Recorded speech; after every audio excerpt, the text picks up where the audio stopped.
Tarbiya demekçi bul emne degende tarbiya sözü Arap tilinden bizge ungu söz katары ötüp talim tarbiya degen sözdördü biz daima eldin, jurttun, uluttun, qoomdun negizgi tüptölүүsүнүн bir пайдалуу катары biz айтып келебиz. Talim tarbiya деген учурда biz билебиz, бул таалим араб тилинде, ат-тарбия араб тилинде катары болуп, мына ошол эле айтылышта, мына ошол эле эмне маңызды маанини туюнтуп келет. Андыктан биз сиздер менен бул берүү аркылуу дегеле динибиздин өзүнүн өзөктүк максаты эмнелерди козгойт.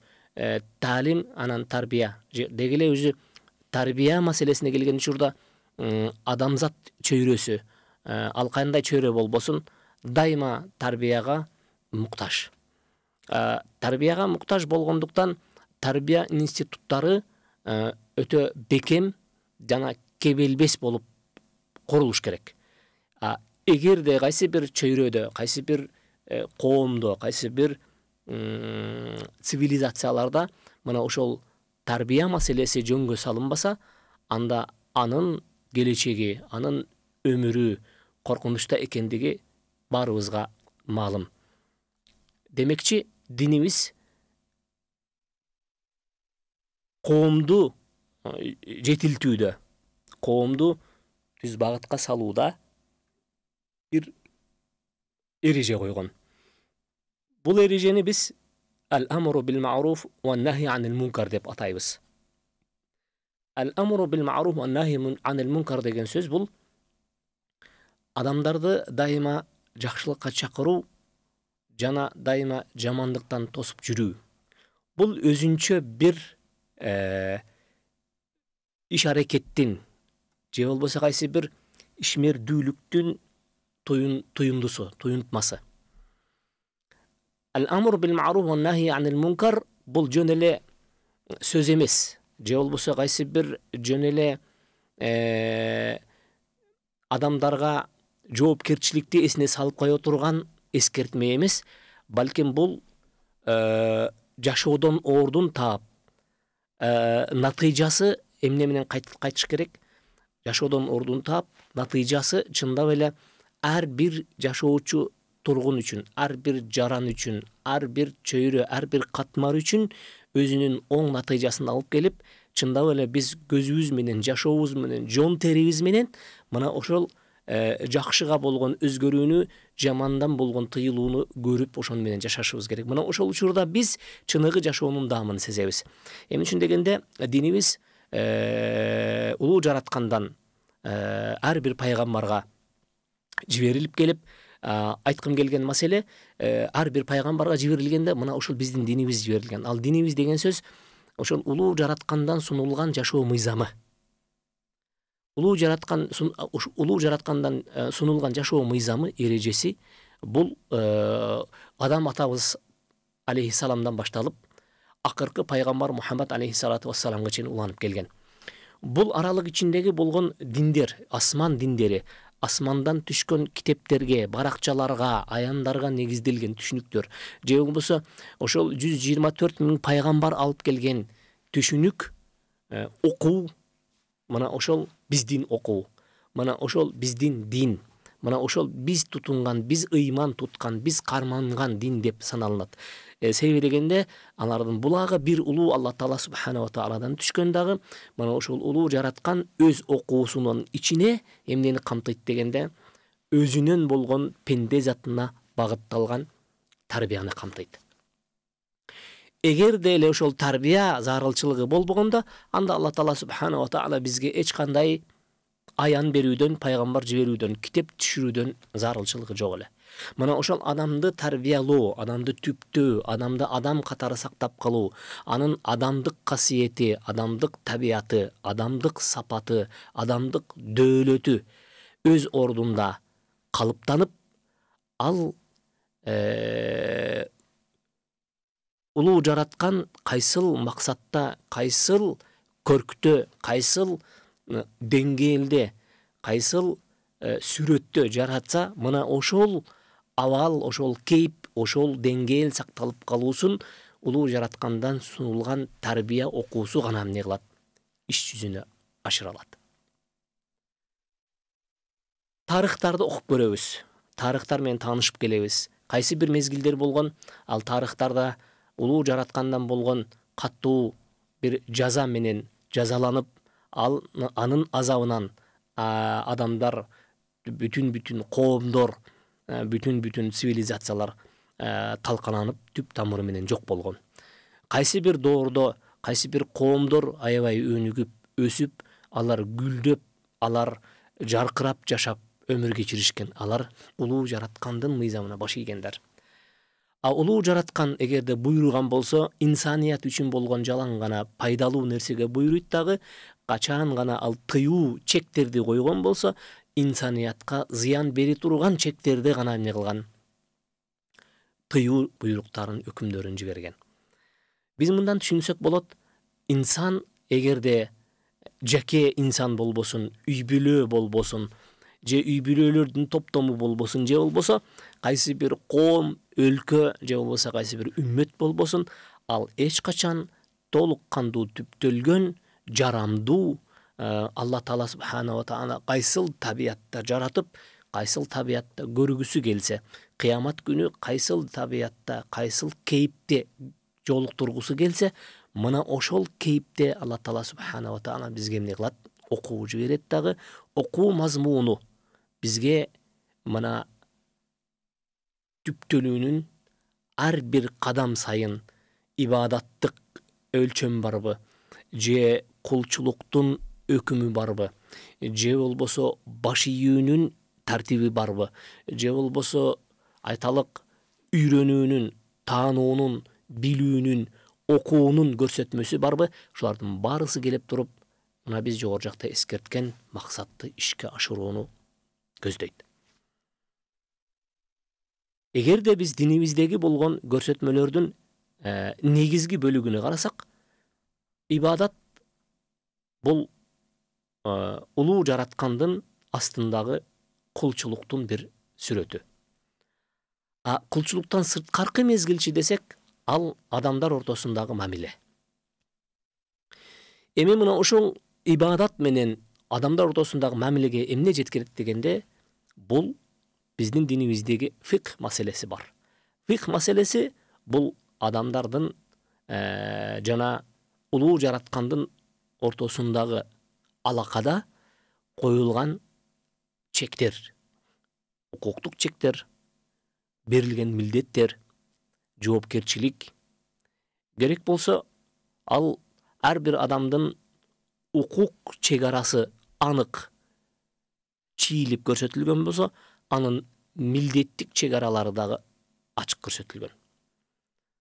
Натыйжада динибиздеги эки маңыз бар.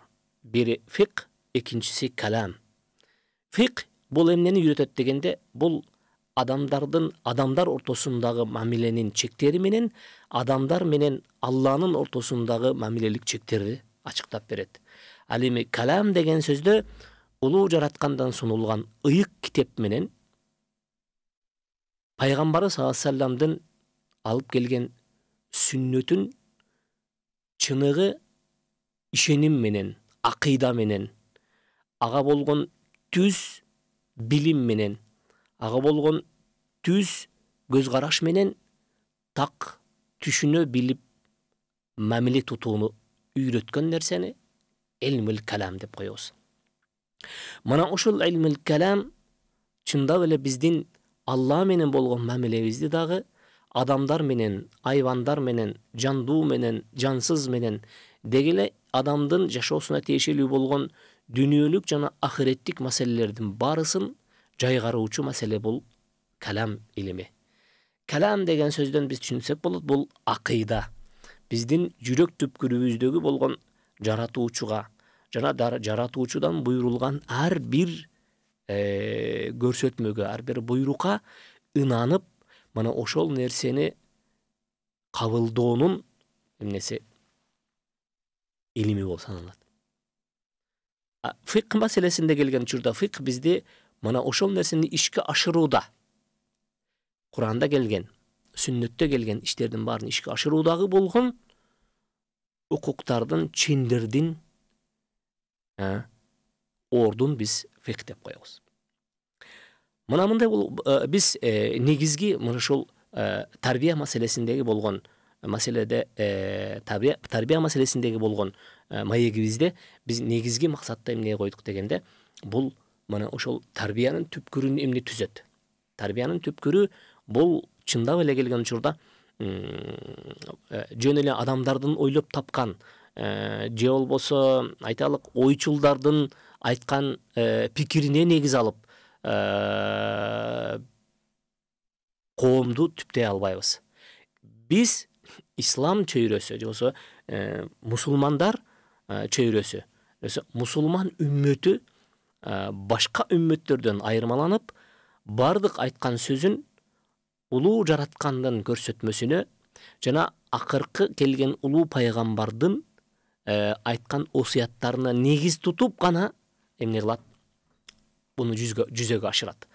Натыйжасында эмнеге биз жетише алабыз дегенде, натыйжасында биз кайсы бир инсандын айткан сөзүнө же кайсы бир инсандын же ойчулдун айткан пикирине ээрчибестен бизге 6 кабат асман менен 7 кабат жердин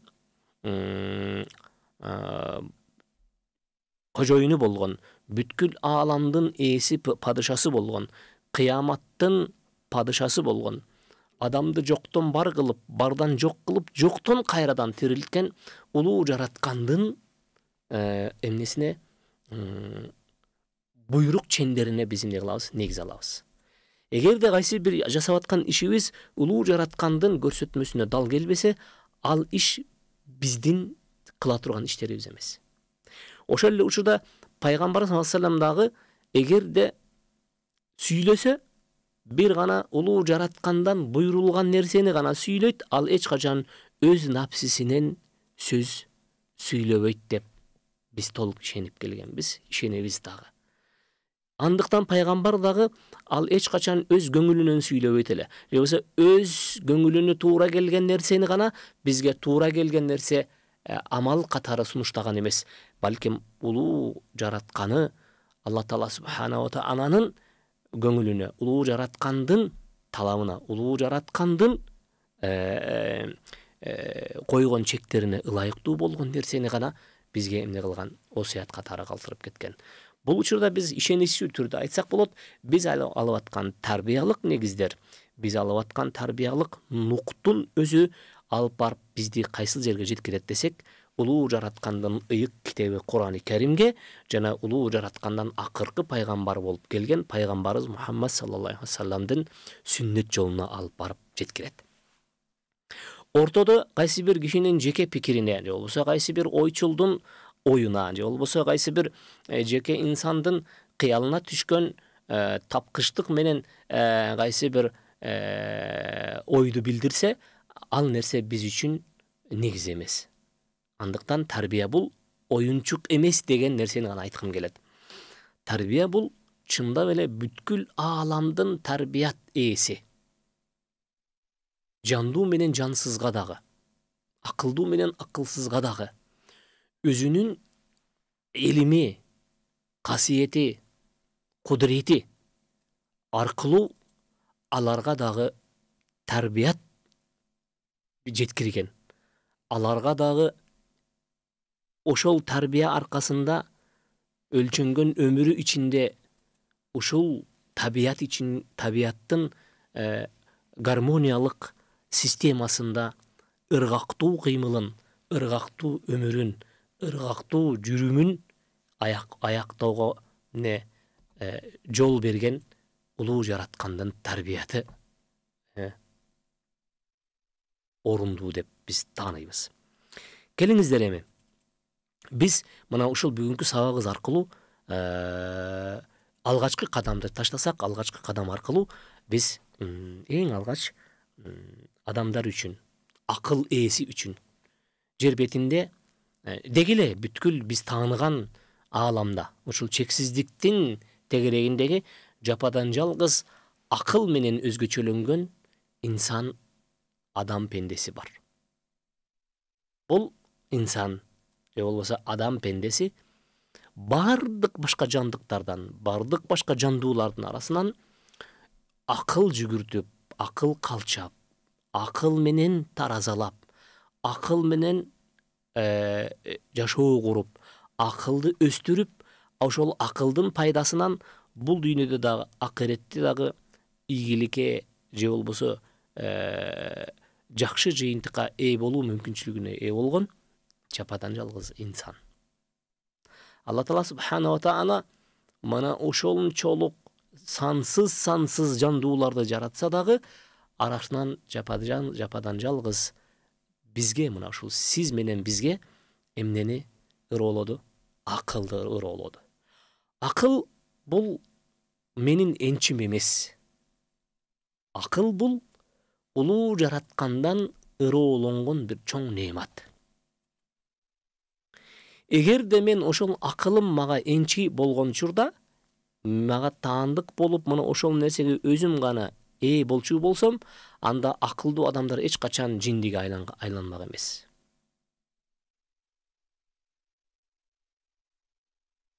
Эгерде адамдар мына ошол акыл ээсине өздөрү гана ээ болгон учурда, анда жер бетинде илим муктаждыгы чечилип калмак өзүнөн өзү. Бирок андай эмес. Илим ээси, акыл ээси биз улуу жараткандын өзү деп тааныйбыз. Улуу жараткан бул акылды бизге сунган мезгилде, мына ошол өзү берген мыйзамдын чегинде өстүрүүнү, аны калыптандырууну, аны жөнгө салууну бизге мүмкүнчүлүк катары калтырат. Ошондуктан биз айтабыз, баатыр болуп эч ким төрөлбөйт деп.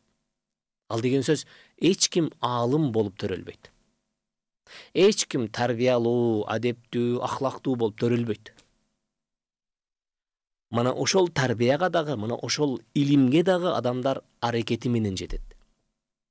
Аракет кылуу менен ал натыйжаны колго алат.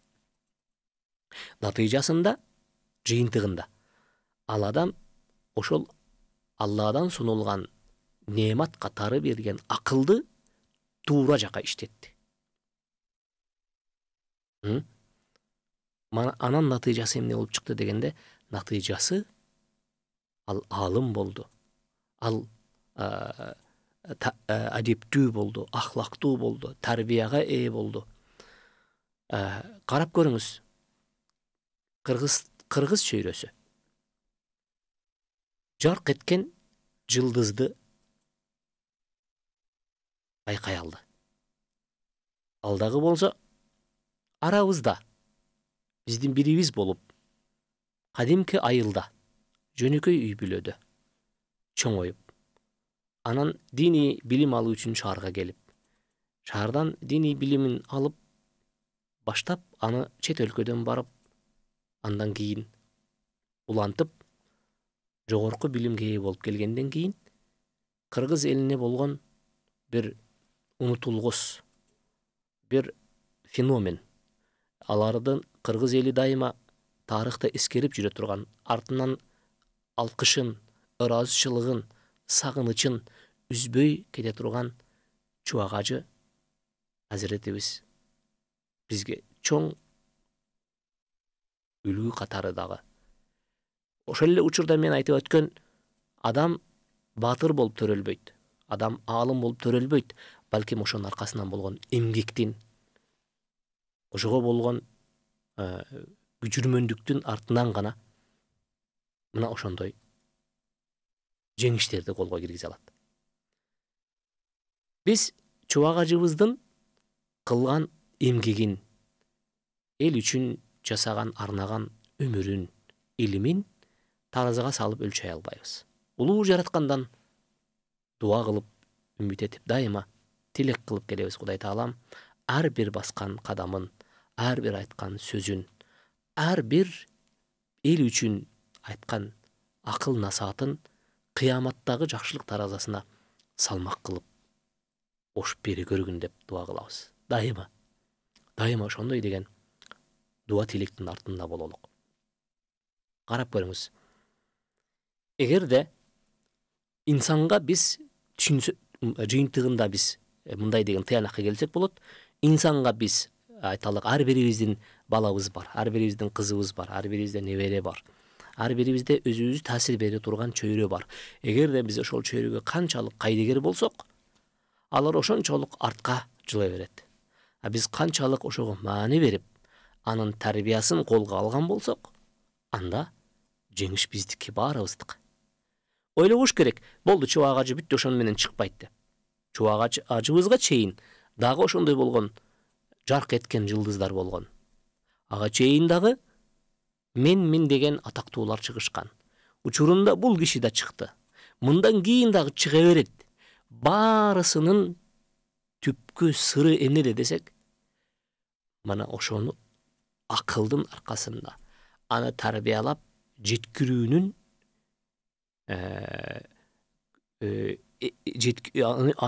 аны жеткирүү эмгегинин артында сыр турат. Андыктан биз сиздер менен бүгүнкү берүүдө ошол биз колдонгон материал, биз ушул сабактарыбызда айта турган ушул эң алгачкы мезгил аралыгында негизги токтолчу маселебиз мына ошол тарбияга жетишүүдөгү болгон билим алуу. Билим бул тарбиянын негизги булагы. Тилекке каршы мен мүмкүнчүлүктөн пайдаланып айтып кетейин. Кээ бирки биздин чөйрөдө ушундай бир топтор пайда болду, ушундай бир чөйрө пайда болду, ушундай бир адамдар пайда болду, ушундай бир көз карашты түзгөн уюмдар пайда болду.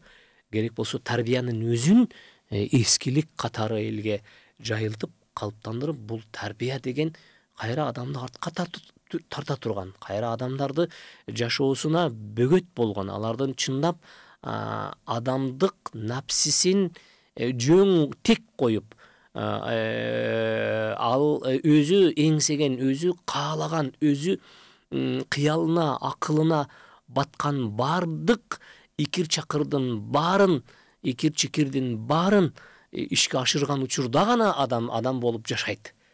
А тарбия болгон учурда адам өз укугун колуна ала албай калат деген түшүнүктөрдү дагы таңуулагандар көбөйө баштады.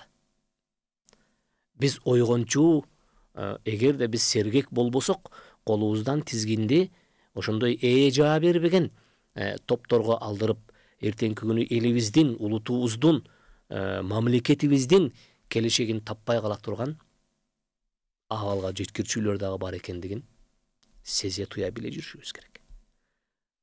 Биздин ушул тарбия саатындагы болгон чоң максаттарыбыздын бири элибизге ушул сергектикти, жашоодогу болгон негизги максатты, натыйжасында ар бир кыргызстандык, ар бир атуул, ар бир жаран, ар бир кыргыз эртеңки күнү ал бактылуу болуп жашаса бул дүйнөдө, андан кийин ошол бактылуулук жашоосунун жыйынтыгы катары акыретте дагы түбөлүк Алла Таала Субхана ва Тааланын 5 бактарында түбөлүк жыргалчылыкта калсын деген ой максатыбызды коюп турабыз. Мына ошентип бул билим жөнөкөй нерсе эмес. Билим алуу өзү бир билимдүүлүк өзүнчө бир чоң неемат, өзүнчө бир чоң бир жакшылык. Билимдүүлүккө келген учурда билимдүү болуп калуу милдеттүүлүгү шариятыбызда, динибизде бул талабул илми фаридатун аля кулли муслимин. Илим талап кылуу ар бир инсанга милдет. Ар бир инсанга милдет. Ар бир инсан милдеттүү түрдө билим алуу керек. Ал кайсыл деңгээл дегенде, ал фарзу айн деген милдеттүүлүгү бар. Фарзу айн деген сөздүн мааниси эмне дегенде, ар бир жаран, ар бир атуул, ар бир аял, ар бир эркек акылы ордунда, болгон эркек менен аялдар коомдук деңгээлде, чөйрөлүк деңгээлде Кудай Тааланын астындагы милдеттерди Кудай Таала парз катары сунган амалдарды так жана туура аткарып калуунун деңгээлиндеги билимди алуусу бул фарзы айн. Муну эгерде биз бүгүнкү күндөгү академиялык саатка бөлсөк, айталык бул бүгүнкү күндөгү 11 жылдык мектептин жок дегенде ар бир жылында 2 сааттан 3 сааттан эң эле аз дегенде 2 сааттан ала турган билимдик деңгээл бул академиялык эмес, башталгыч билим катары. Ал эми академиялык деңгээлде ала турган болсо, бул академиялык деңгээл бул фарзы кифаяга кирип калат.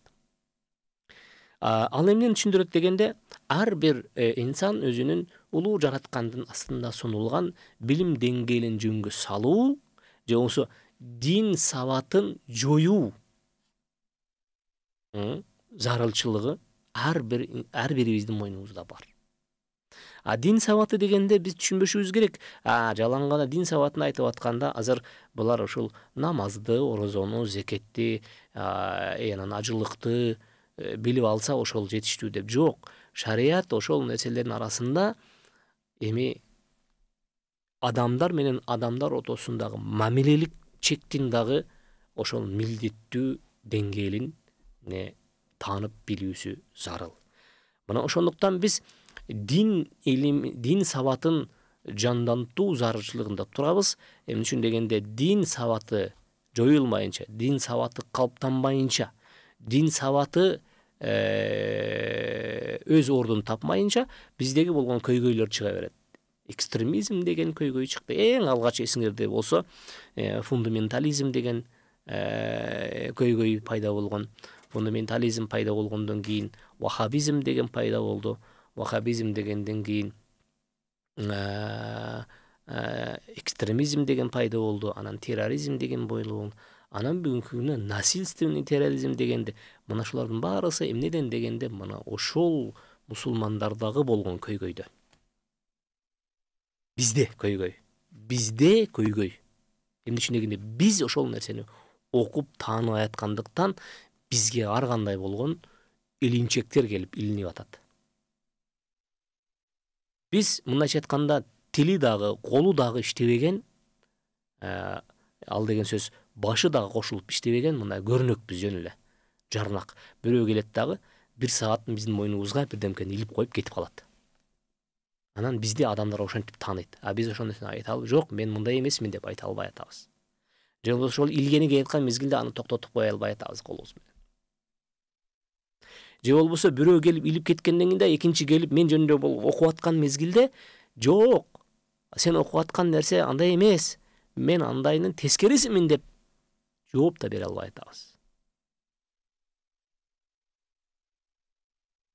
19-кылымдын башы, 18-кылымдын аягында Индиядан Абул Хасан ан-Надави деген чоң алым өткөн.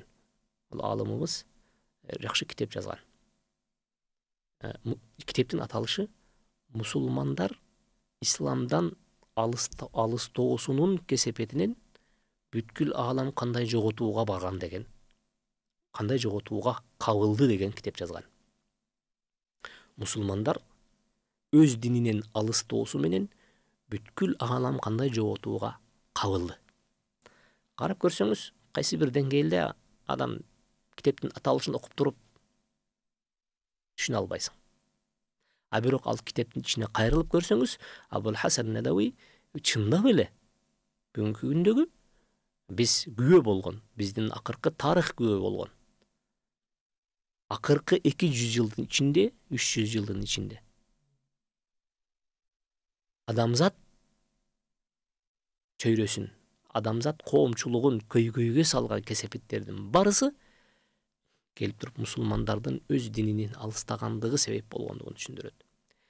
Мына ошондуктан мен айткым келет, бүгүнкү күндө ар бир адам үчүн биз бүгүнкү күндөгү биз алгачкы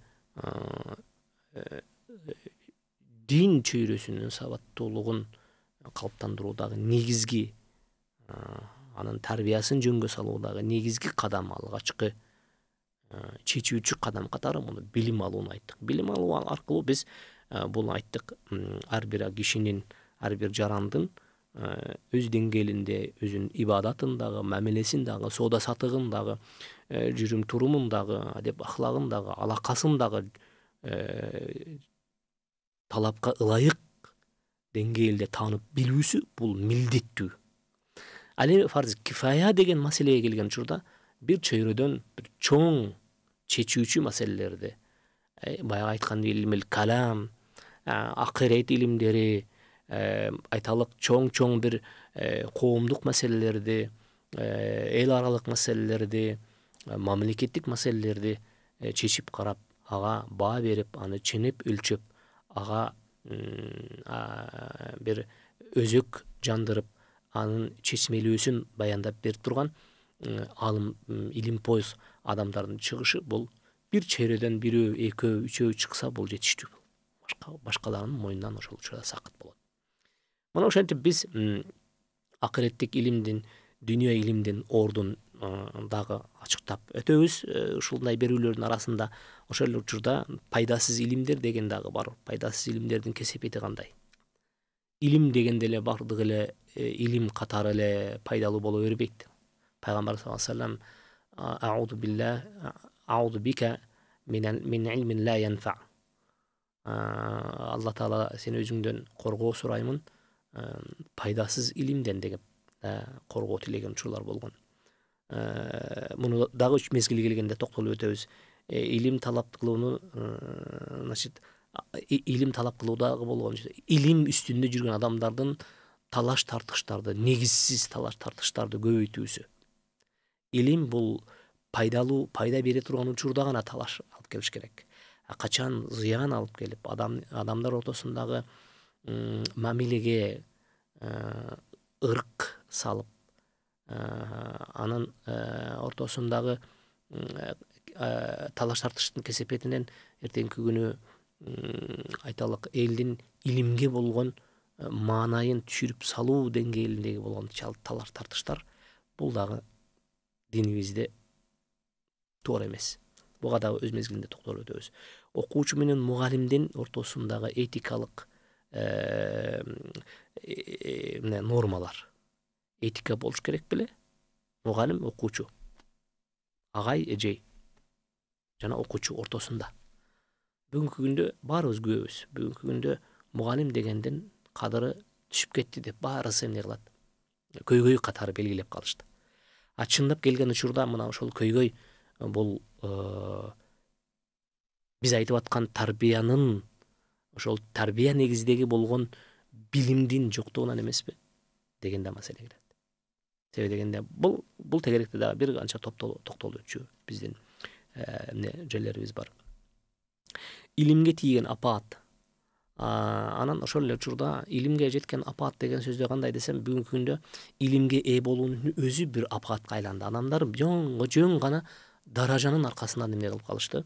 Аракет кылып калышты. Илим сапатына келген учурда көпчүлүк маани бербей жатат.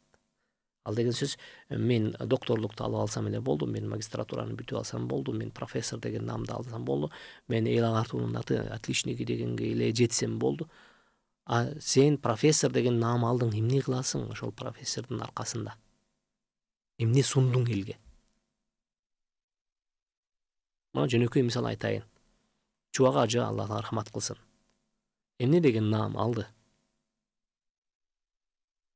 Же кайсы бир наамды сурадыбы бирөөдөн келип? Мага ушундай наам бергиле, мен кызмат кылып берем дедиби? Берсең да албайт эле ал киши.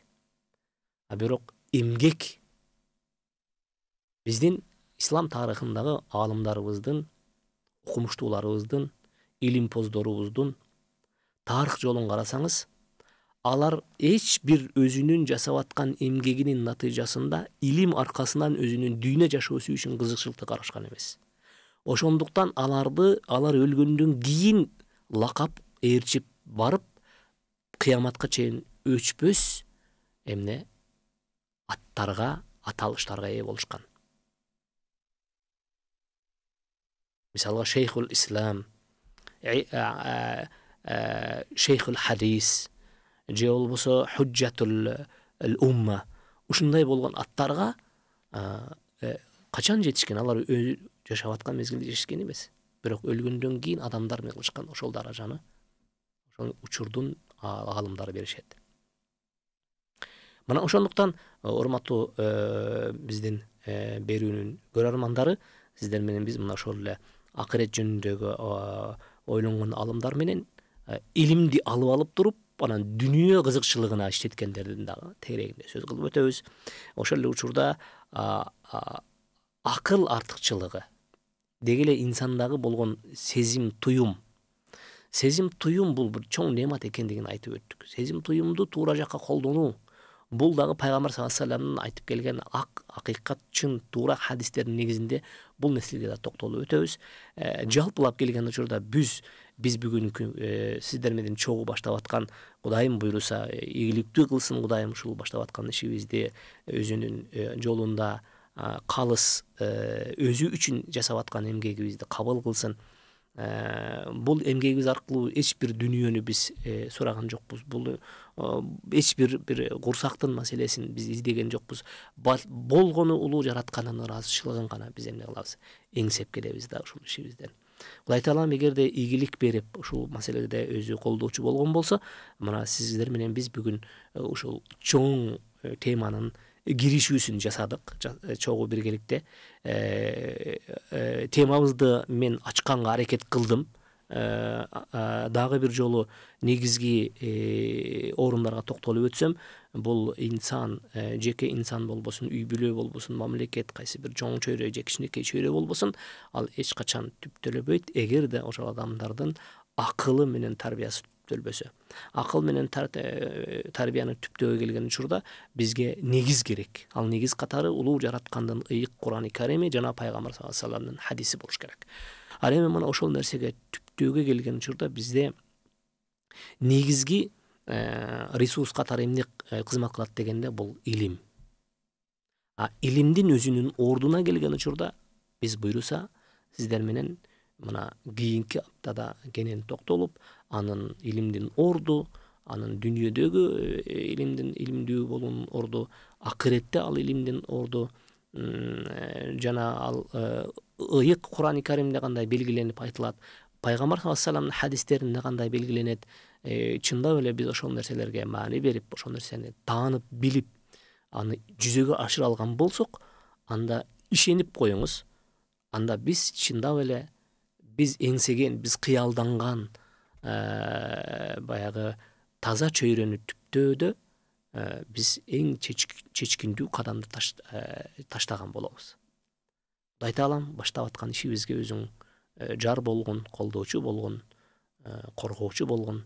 Кудай таалам өзүң жардамчы болуп, ой тилек максатыбызга жеткизип, эртеңки күнү өзүңө жолуккан учурда Аллахым ушул кылган амалдарыбызды